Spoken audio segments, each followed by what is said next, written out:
So there are a few things I want to say about the eclipse. Originally, eclipses were terribly frightening because they couldn't be predicted. So there you are, doing your thing, and suddenly, like you're hunting or gathering, and suddenly everything, it's nighttime in the middle of the day. Very distressing, very hard to figure out.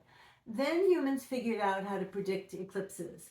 But for a very long time, only the priests could have this knowledge. It was, sacred knowledge, but really it just was power knowledge, right? And so you're probably familiar with the story of Columbus saying to the natives somewhere that if you don't do my bidding, God will, strike the world with an eclipse, although he didn't call it an eclipse. And of course, he could predict it, so that's what happened. So that was how he accomplished his task. So the second iteration of eclipses were that they were about power over, controlled by the priestly class.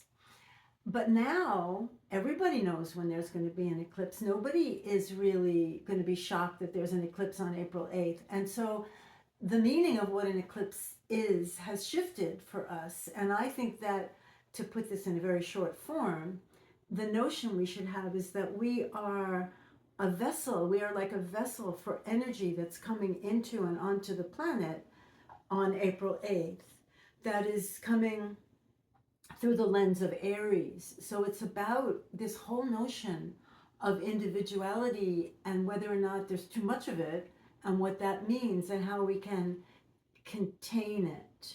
So the other little sub hobby horse is that Aries is the sign of war, and people make a lot about war, and some people make a lot about the fact that war is an archetype, a necessity, an inevitability in the human psyche, and it isn't.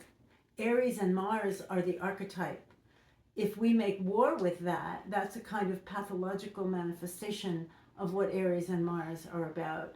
So I'm writing about this in my insights on my website, and I'm doing this in my new moon visualization, which everybody's welcome to share in. And so I will just say that's it for now.